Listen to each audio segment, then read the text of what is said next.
నమస్తే welcome to RN media news. ముందుగా headlines చూద్దాం.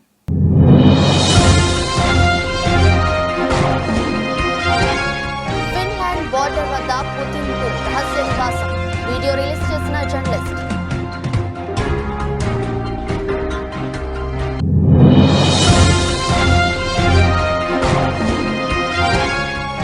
ఇరానీ నౌకను హైజాక్ చేసిన సోమాలి పైరేట్స్ 19 మంది పాకిస్తానీలను రక్షించిన ఇండియన్ నేవీ.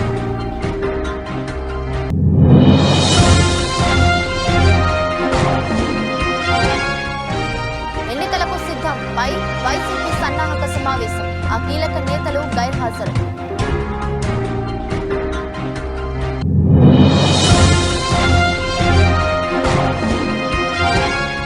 రాజమండ్రి రా కదిలిరా సభలో రసామస, చంద్రబాబుకు తప్పిన ప్రమాదం.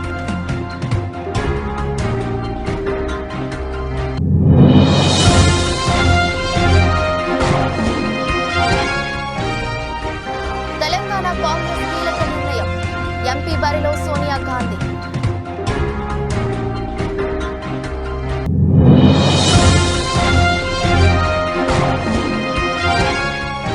ఈ ప్రపంచంలో నా కథ ముగిసిందనుకున్నా, అదృష్టం కొద్దీ బతికా, కారు యాక్సిడెంట్ పై పంత్.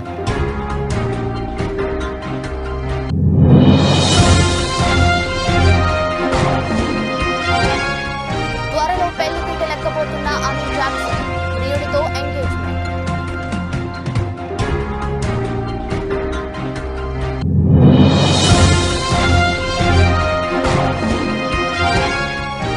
మనిషి మెదడులో చిప్ విజయవంతమైందన్న ఎలన్ మస్క్.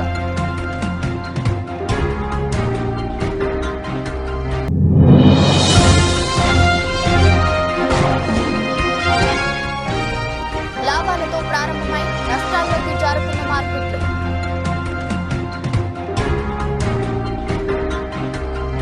రష్యా అధ్యక్షుడు వ్లాదిమిర్ పుతిన్ ఫిన్లాండ్ బోర్డర్ వద్ద రహస్య నివాసం ఉన్నట్లు తెలుస్తోంది. డోసైర్ సెంటర్ ఇచ్చిన దర్యాప్తు నివేదిక ఆధారంగా ఈ విషయం బయటపడింది. మాస్కో టైమ్స్ దీనిపై ఓ కథనాన్ని ప్రచురించింది.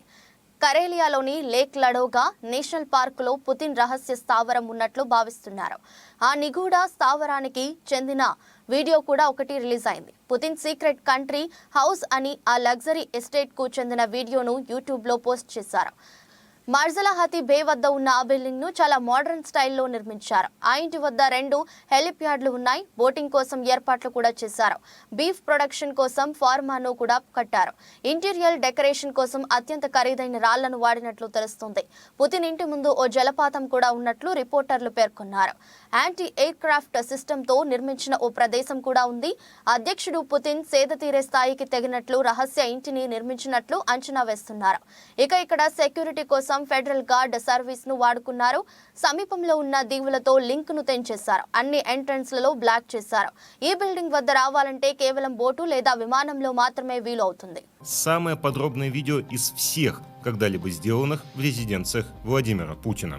Владимир Путин обожает русский север. Его не смущает даже соседство с недружественной Финляндией, до границы с которой всего 30 километров. Это Карелия, залив Марья-Лахти. Местные жители говорят, что Путин бывает здесь как минимум раз в год. Сначала посещает Валаамский монастырь, а затем направляется сюда, в резиденцию, которую ему больше 10 лет назад начали строить его друзья. భారతీయ నౌకాదళం 2 రోజుల్లోనే మరో భారీ ఆపరేషన్ చేపట్టింది. కొచ్చికి సుమారు 800 మైళ్ల దూరంలో పైరట్స్ ఆధీనంలో ఉన్న ఇరానీ నౌకను రక్షించింది. యుద్ధ నౌక ఐఎన్ఎస్ సుమిత్ర ఆ రెస్క్యూ ఆపరేషన్ నిర్వహించింది. హైజాక్ అయిన ఆ నౌకలో 19 మంది పాకిస్తానీ నావికులు ఉన్నారు. వారందరినీ రక్షించినట్లు ఇండియన్ నేవీ ప్రకటించింది. ఈ రెస్క్యూ ఆపరేషన్ లో ఇండియన్ నేవీకి చెందిన మెరైన్ కమాండోలు పాల్గొన్నారు. హిందూ మహాసముద్రం ప్రాంతంలో భారతీయ యుద్ధ నౌకలు ఎప్పుడూ అలర్ట్ గా ఉంటాయన్నారు రక్షణ అధికారులు తెలిపారు.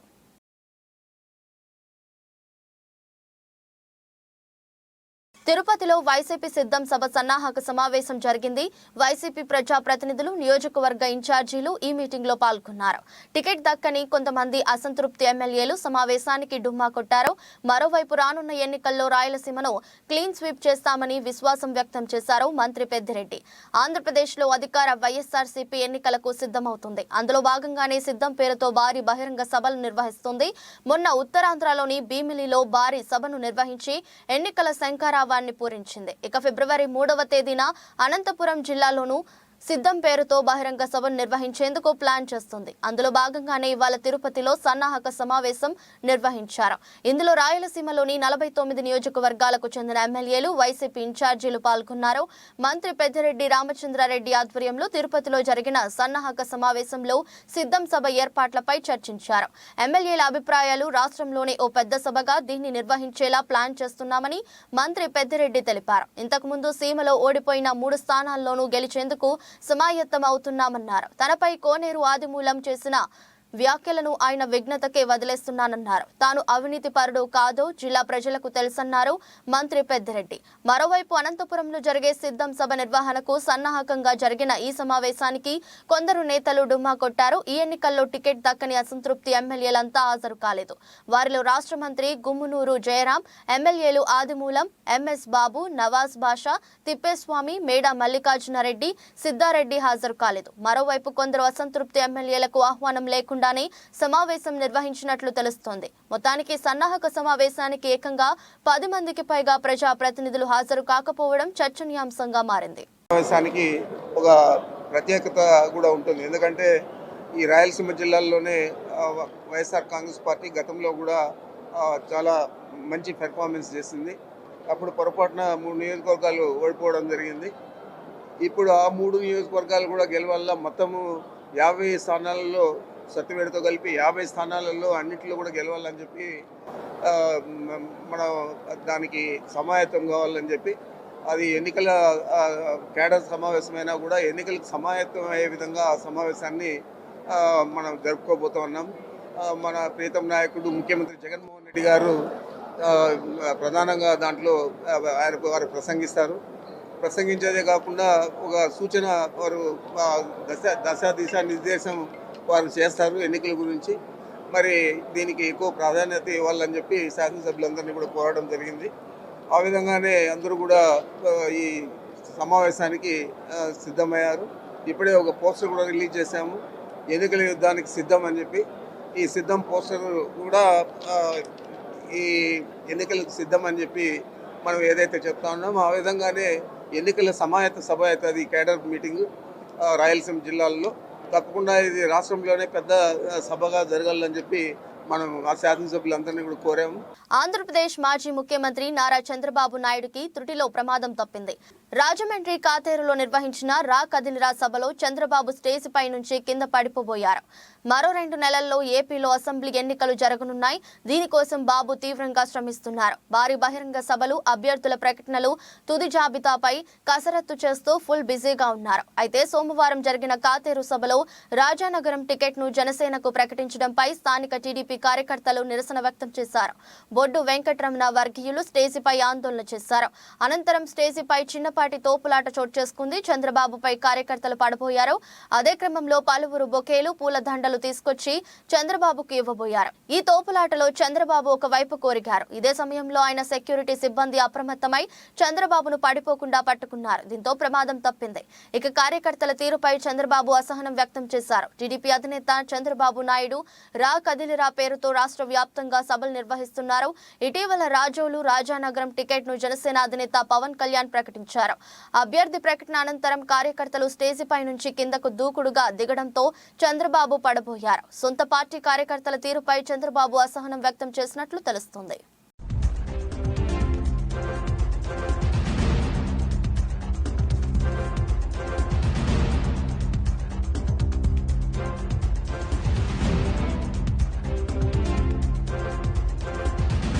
రాజ్యసభ ఎన్నికల షెడ్యూల్ విడుదలైన వేళ కాంగ్రెస్ కీలక నిర్ణయాలు తీసుకోవాలని భావిస్తుంది.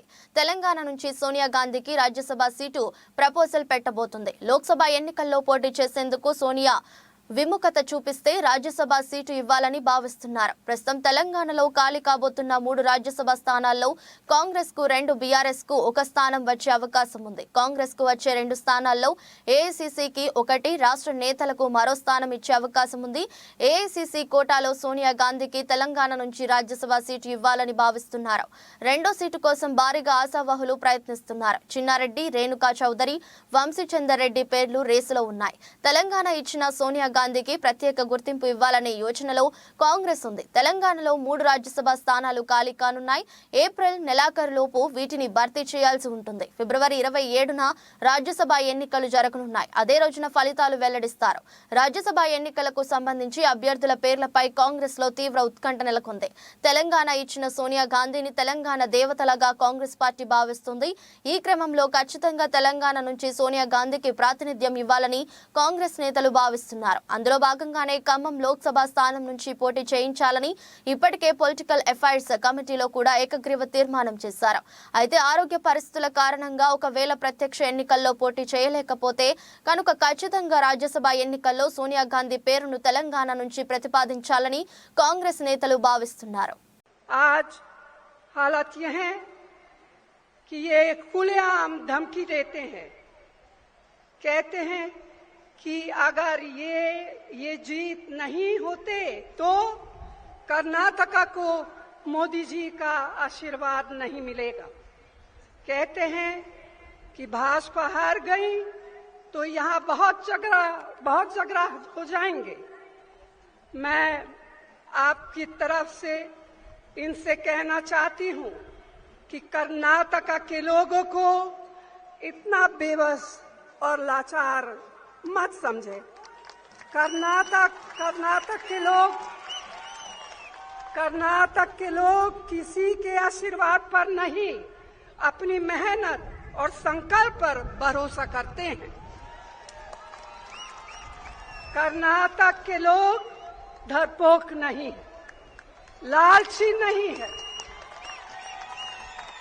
कि आप उन्हें फुसला दें।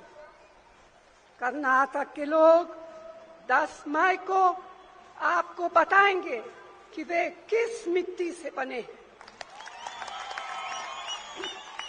జాతిపిత మహాత్మా గాంధీ వర్ధంతి సందర్భంగా ఆయన చిత్రపటానికి సీఎం క్యాంపు కార్యాలయంలో నివాళులర్పించిన సీఎం వైఎస్ జగన్. ఈ కార్యక్రమంలో పరిశ్రమల ఐటీ శాఖ మంత్రి గుడివాడ అమర్నాథ్, ఎంపీ విజయసాయిరెడ్డి, టీటీడీ మాజీ చైర్మన్ డాక్టర్ వైవి సుబ్బారెడ్డి తదితరులు పాల్గొన్నారు.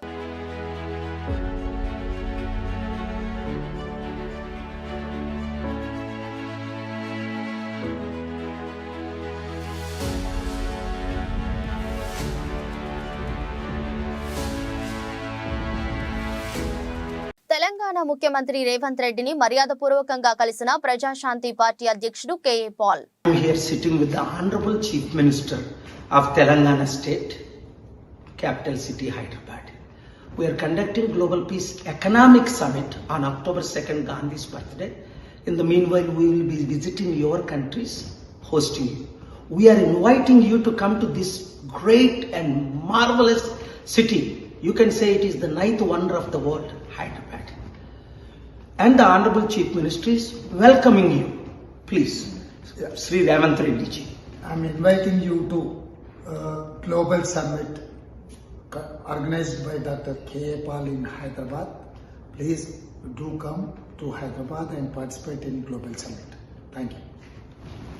ముఖ్యమంత్రి వైఎస్ జగన్మోహన్ రెడ్డి నిరుపేదలకు అనేక సంక్షేమ పథకాలు అందిస్తూ వారికి అండగా ఉంటుంటే చంద్రబాబు మాత్రం తన కొడుకును సీఎం చేసేందుకు కష్టపడుతున్నారని విజయవాడ ఎంపీ కేశినేని శ్రీనివాస్ ఎద్దేవా చేశారు.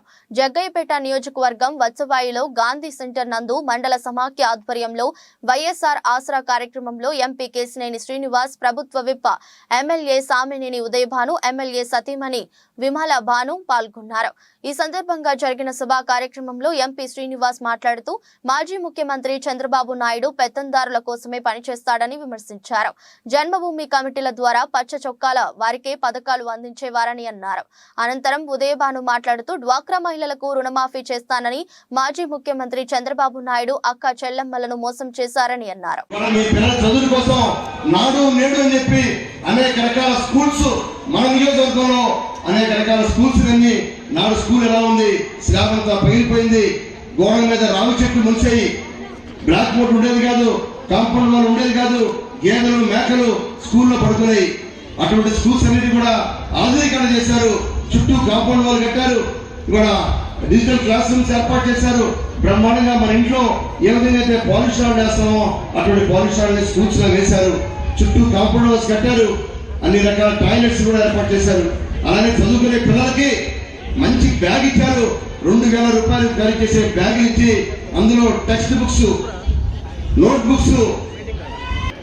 ధనికుల కోసం కష్టపడే వ్యక్తి చంద్రబాబు నాయుడు గారు. అట్లాగే సమాజం రాష్ట్రం బాగుండాలని అనుకునే వ్యక్తి జగన్మోహన్ రెడ్డి గారు అయితే కేవలం తన పనికిరాని కొడుకుని ముఖ్యమంత్రిని చేయడం కోసం కష్టపడే వ్యక్తి చంద్రబాబు నాయుడు. మీరు చూశారు, ఇవాళ 25 లక్షల చిల్లర కోట్ల రూపాయలు పేద ప్రజల కోసం అనేక రకాల పథకాల్లో ఇచ్చినటువంటి వ్యక్తి మనం ఈ భారతదేశంలో ఎక్కడ కూడా చూడాల. నిజంగా చెప్తున్నా, నిజంగా ఎక్కడ కూడా ఇన్ని రాష్ట్రాలు ఉన్నాయి, పెద్ద పెద్ద రాష్ట్రాలు ఉన్నాయి, చిన్న చిన్న రాష్ట్రాలు ఉన్నాయి. మరి 25 లక్షల కోట్ల రూపాయలు పేదవారి అకౌంట్లో వేశారంటే అది జగన్మోహన్ రెడ్డి గారి యొక్క పేదల పట్ల ఉన్న చిత్తశుద్ధికి అది తార్కాణం. అట్లాగే తన పిల్లలు నా భాను గారు చెప్పారు, నాడు నేడు స్కీమ్లో స్కూల్స్ అన్ని కూడా డెవలప్ చేశారని. తన పిల్లలు ఎట్లయితే చదువుకున్నారో పేదవాళ్ళ పిల్లలు అంతకంటే మంచిగా చదువుకోవాలి. ఎన్టీఆర్ జిల్లా జగ్గయ్యపేట నియోజకవర్గం జరిగిన సమావేశ కార్యక్రమాలలో భాగంగా వైఎస్ఆర్సీపీ నాయకుల సమక్షంలో విజయవాడ పార్లమెంట్ సభ్యులు కేశినేని నానికి జగ్గయ్యపేట నియోజకవర్గం శాసనసభ్యుడు ప్రభుత్వ విప్ సామినేని ఉదయభాను, రాష్ట్ర బీసీ పూసల కార్పొరేషన్ డైరెక్టర్ చేని కుమారిని ప్రత్యేకంగా పరిచయం చేశారు.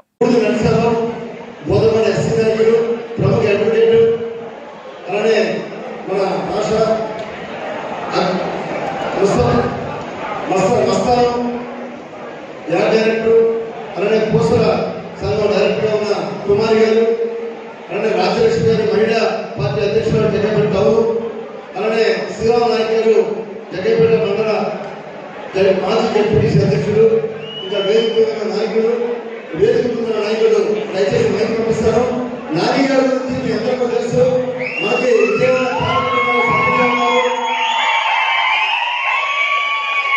కాకినాడ జిల్లా జగ్గంపేట స్థానిక ఆర్యవైశ్య కళ్యాణ మండపం వద్ద జగ్గంపేట ఆర్యవైశ్య సేవా సంఘం ఆధ్వర్యంలో మహాత్ముడు గాంధీజీ 76వ వర్ధంతి వేడుకలు ఘనంగా జరిగాయి. ఈ కార్యక్రమానికి ముఖ్య అతిథిగా హాజరైన జగ్గంపేట ఆర్యవైశ్య సేవా సంఘం అధ్యక్షులు కొత్త కొండబాబు గాంధీజీ పొట్టి శ్రీరాములు విగ్రహాలకు పూలమాలతో అంజలి ఘటించారు. ఈ సందర్భంగా ఆయన మాట్లాడుతూ 1948 జనవరి 30వ తేదీన గాంధీజీ మనకు దూరమయ్యారని, నేటి తరంతో పాటు భవిష్యత్ తరాలకు ఆయన మార్గదర్శకుడని, శాంతి సామరస్యానికి ప్రతీకాని, ఆయన శ్వాస సత్యం, అహింస ఆయన ధ్యాస, పేదరికం, అంటరానితనం, నిర్లక్ష్యరస్యత నిర్మూలన అని ఆయన కలగన్న గ్రామ స్వరాజ్య స్థాపనకు ప్రతి ఒక్కరూ కృషి చేయాలని, ఆత్మవిశ్వాసం, మనోధైర్యం, సరళి స్వభావం, సేవా దృక్పథం ఆయన మనకు అందించిన అస్త్రాలని, వాటిని మనమందరం పాటించాలని, ముఖ్యంగా యువత పోరాడి పట్టిన సామాజిక స్పృహ కలిగి ఉండాలని, అదే ఆయన మనకు అందించిన స్ఫూర్తి అని కొండబాబు తెలిపారు.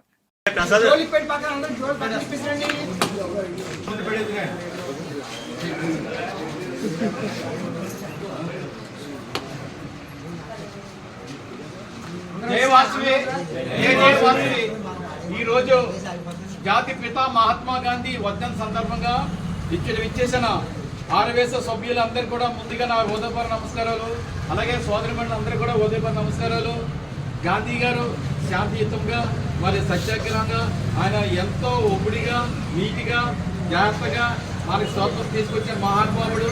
మన కులవస్తులు జాతి పిత మహాత్మా గాంధీ గారికి మన అందరూ కూడా ఒక 2 నిమిషాలు ఆయనకి మౌనం పాటించాల్సిన కూర్చోం. టైం చూడండి. Team India wicket keeper Rishabh Pant పునరాగమనానికి సిద్ధమవుతున్నాడు. ఈ డాషింగ్ బ్యాటర్ IPL 17వ సీజన్లో ఢిల్లీ క్యాపిటల్స్ కెప్టెన్ గా రీ-ఎంట్రీ ఇవ్వనున్నాడు. అయితే కెరీర్లో రాకెట్లా దూసుకెళ్తున్న సమయంలో కారు యాక్సిడెంట్ అతడి జీవితాన్ని ఒక్కసారిగా తలకిందులు చేసింది. ఎంతో ఇష్టమైన ఆటకు తనను దూరం చేసిన 2 ఏళ్ల క్రితం నాటి కారు యాక్సిడెంట్ ను పంత్ తాజాగా గుర్తు చేసుకున్నాడు. స్టార్ స్పోర్ట్స్ ఛానల్ విడుదల చేసిన ఒక ప్రోమో వీడియోలో మాట్లాడిన పంత్, ప్రపంచంలో నా కథ ముగిసిందని జీవితంలో మొదటిసారి అనిపించింది. కానీ నేను అదృష్టవంతుణ్ణి. ఎంతో పెద్ద ప్రమాదం అది. నేను బతికాను. ఏదో ఒక శక్తి నన్ను కాపాడింది. నేను కోలుకునేందుకు 16-18 నెలలు పడుతుందని డాక్టర్లు చెప్పారు. రెండో జీవితం లభించినందుకు లక్కీగా ఫీల్ అవుతున్నా అని వెల్లడించారు. కొత్త సంవత్సరం వేడుకల్లో పాల్గొనేందుకు పంత్ 2022 డిసెంబర్ 31న కారులో ఇంటికి బయలుదేరాడు. ఢిల్లీ డెహ్రాడూన్ రహదారిపై వెళ్తున్న అతడి మెర్సిడీస్ కారు రూర్కీ సమీపంలోని హమ్మద్పూర్ గల్ వద్ద యాక్సిడెంట్ కు గురైంది. వేగంగా వెళ్తున్న అతడి కారు రైలింగ్ కు ఢీకొని అమాంతం బోల్తా పడింది. క్షణాల్లో మంటలు చెలరేగాయి. కారులోనే చిక్కుకుపోయిన పంత్కు నుదురు, కాలికి కాలిన గాయాలయ్యాయి. కారులోంచి మంటలు రావడం గమనించిన కొందరు అద్దాలు పగలకొట్టి పంత్ను కాపాడారు.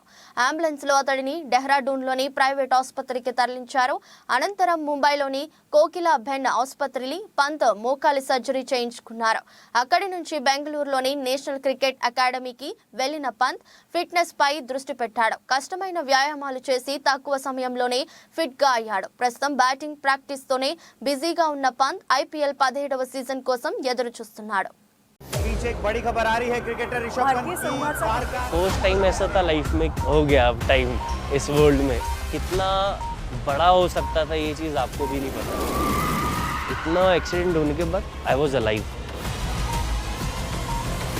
Something has saved me. Doctor ने बोला यार 16 to 18 months लगेंगे. బాలీవుడ్ బ్యూటీ ఆమీ జాక్సన్ గురించి తెలుగు ప్రేక్షకులు ప్రత్యేక పరిచయం అక్కర్లేదు. రామ్ చరణ్ హీరోగా నటించిన ఎవడు చిత్రంతో పాటు రోబో 2.0 చిత్రంతో మంచి గుర్తింపు తెచ్చుకుంది. అయితే ప్రస్తుతం తెలుగు సినిమాల్లో కనిపించడం లేదు. తాజాగా ఈ అమ్మడు పెళ్లిపీటలెక్కేందుకు సిద్ధమైంది. ప్రియుడు హాలీవుడ్ నటుడు ఎడ్ వెస్ట్విక్ తో ఆమీ జాక్సన్ ఎంగేజ్మెంట్ జరిగింది. ఆమీ జాక్సన్ గతంలో జార్జ్ పనయోటే అనే బిజినెస్ మ్యాన్ తో ప్రేమానయం సాగించింది. అతడితో 2019లో ఎంగేజ్మెంట్ కూడా చేసుకుంది. అనంతరం పెళ్లి కాకుండానే తల్లయింది. అయితే వీరి ప్రేమ ఎక్కువ కాలం నిలవలేదు. పెళ్లి పీటలు కూడా ఎక్కకుండానే వీరి బంధానికి ముగింపు పడింది. 2022లో పయోనిట్తో తన బంధం ముగిసినట్లు ఆమీ జాక్సన్ ప్రకటించింది. అప్పటి నుంచి కుమారుడు ఆండ్రెస్ తో ఒంటరిగానే ఉంటున్న ఆమీ జాక్సన్ హాలీవుడ్ నటుడు వెస్ట్విక్ తో ప్రేమలో పడింది. ఇప్పుడు అతడితో ఎంగేజ్మెంట్ చేసుకుంది. స్విట్జర్లాండ్ లో అందమైన ప్రదేశంలో కుటుంబ సభ్యులు, స్నేహితుల సమక్షంలో ఆమీ జాక్సన్ కు రింగ్ తొడిగి వెస్ట్విక్ ప్రపోజ్ చేశాడు. ఆమీ జాక్సన్ సైతం వెస్ట్విక్ ప్రపోజల్ కు ఓకే చెప్పేసింది. ఇందుకు సంబంధించిన ఫోటోలు ఆమీ జాక్సన్ ఇన్స్టా వేదికగా షేర్ చేసింది. ప్రస్తుతం ఈ ఫోటోలు వైరల్ అవుతున్నాయి. ఇవి చూసిన అభిమానులు, పలువురు సెలబ్రిటీలు ఆమీకి శుభాకాంక్షలు తెలుపుతున్నారు.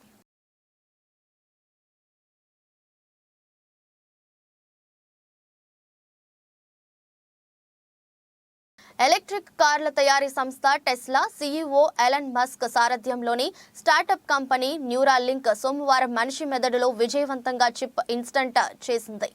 మానవుడికి మెదడుకు కంప్యూటర్కు మధ్య నేరుగా సంబంధాలు మెరుగుపరిచే లక్ష్యంతో ఎలన్ మస్క్ కో-ఫౌండర్ గా న్యూరో టెక్నాలజీ సంస్థ 2016లో ఏర్పాటైంది. మానవుడి శక్తి సామర్థ్యాలను బలోపేతం చేయడంతో పాటు పార్కిన్సన్ వంటి వ్యాధులను నివారించడమే లక్ష్యమే ఇది. దీంతో పాటు మానవుడికి ఆర్టిఫిషియల్ ఇంటెలిజెన్స్ మధ్య సాంకేతాత్మక సంబంధం బలోపేతం చేయడానికి మానవుడి మెదడులో అమర్చే చిప్ ఉపకరిస్తుంది. నిన్న మనిషి మెదడులో చిప్ అమర్చాం. ఆ రోగి క్రమంగా కోలుకుంటున్నాడు అని ఎలన్ మస్క్ తన ఎక్స్ ఖాతాలో పోస్ట్ చేశారు. దీని ప్రారంభ ఫలితాల్లో న్యూరాన్ స్పైక్ డిటెక్షన్ ను గుర్తించినట్లు తెలిపాడు. మానవుడి మెదడులో చిప్ అమర్చేందుకు గతేడాది మేలో అమెరికా ఫుడ్ అండ్ అడ్మినిస్ట్రేషన్ ఆమోదం తెలిపింది. బ్రెయిన్ మెషిన్ లేదా న్యూరాలింక్ బ్రెయిన్ కంప్యూటర్ ఇంటర్ఫేస్ లో 8 మిల్లీమీటర్ల వ్యాసంతో కూడిన చిప్ లో సన్నని ఎలక్ట్రోడ్లు ఉంటాయి. వెంట్రుకలో 20% మాత్రమే ఈ చిప్ మందం ఉంటుంది. పుర్రెలో కొంత భాగం తొలగించి దీన్ని అమరుస్తారు. ఇందులోని సన్నటి ఎలక్ట్రోడ్లను మెదడులోని ముఖ్యమైన భాగాలకు పంపుతారు. మెదడులోని ఎలక్ట్రోడ్లు బ్రెయిన్ కు సంకేతాలు వెళ్తాయి. మెదడులోకి విద్యుత్ సంకేతాలు పంపడంతో పాటు అందుకోవడం ప్రేరేపిస్తుంది. ఈ విద్యుత్ సంకేతాలను కంప్యూటర్లకు విశ్లేషించే ఆల్గోరిథంలుగా మారుస్తుంది.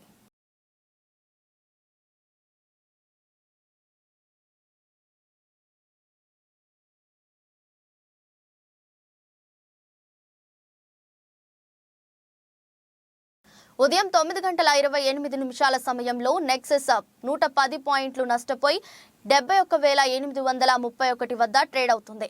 నిఫ్టీ 24 పాయింట్లు కుంగి 21,712 దగ్గర కొనసాగుతుంది. అంతర్జాతీయ మార్కెట్లలోని సానుకూల సంకేతాల మధ్య దేశీయ స్టాక్ మార్కెట్ సూచీలు మంగళవారం లాభాలతో ప్రారంభమయ్యాయి. కానీ అమ్మకాల సెగతో కాసేపటికే నష్టాల్లోకి జారుకున్నాయి. ఉదయం 9:28 సమయంలో నెక్సెస్ 110 పాయింట్లు నష్టపోయి 71,831 వద్ద ట్రేడ్ అవుతుంది. నిఫ్టీ 24 పాయింట్లు కుంగి 21,712 దగ్గర కొనసాగుతుంది. డాలర్తో పోలిస్తే రూపాయి మారకం విలువ 83.13 వద్ద ప్రారంభమైంది. సెన్సెక్స్ 30 సూచీలో భారతీయ Airtel, Wipro, Tata Motors, Infosys, TCS, JSW Steel, Tech Mahindra, HUL, Tata Steel, HCL Tech షేర్లు లాభాల్లో ఉన్నాయి. Bajaj Finance, Bajaj Finserv, NTPC, UltraTech Cements, Power Grid, Reliance, Titan, Kotak Mahindra Bank, ITC, LNT షేర్లు నష్టాల్లో కొనసాగుతున్నాయి.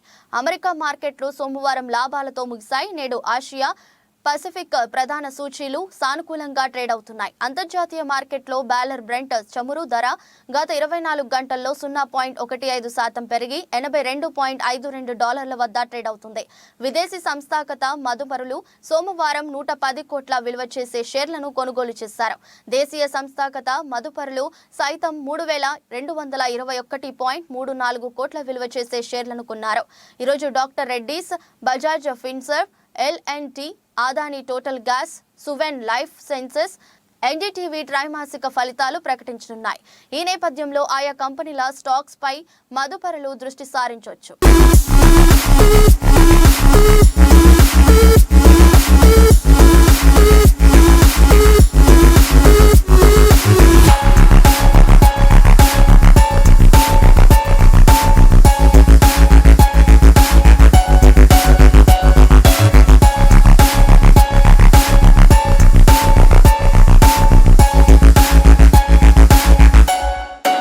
వార్తలు ముగించే ముందు మరోసారి హెడ్లైన్స్.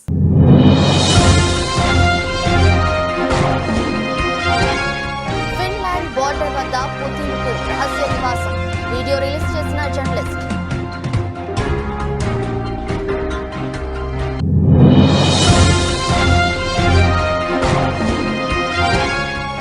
ఇరానీ నౌకను హైజాక్ చేసిన సోమాలి పైరేట్స్, 19 మంది పాకిస్తానీలను రక్షించిన ఇండియన్ నేవీ.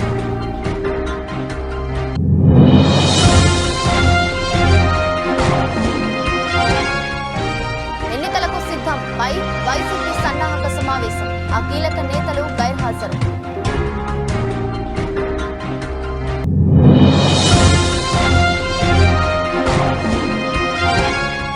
రాజమండ్రి రా కదిలిరా సభలో రసాబస, చంద్రబాబుకు తప్పిన ప్రమాదం.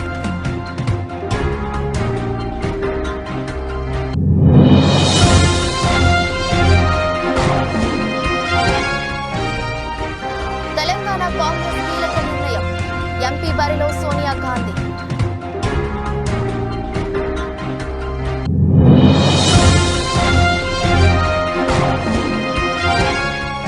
ఈ ప్రపంచంలో నా కథ ముగిసిందనుకున్నా, అదృష్టం కొద్దీ బతికా, కారు యాక్సిడెంట్ పై పంత్.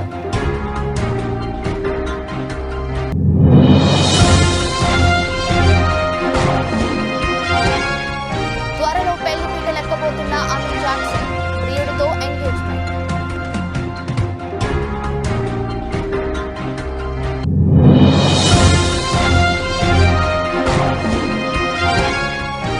మనిషి మెదడులో చిప్ విజయవంతమైందన్న ఎలన్ మస్క్.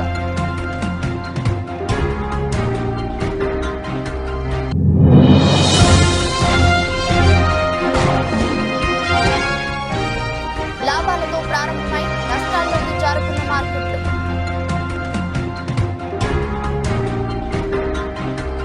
ఇది రోజు బులెటిన్. మరో బులెటిన్లో మళ్ళీ కలుద్దాం. అంతవరకు సెలవు. నమస్కారం.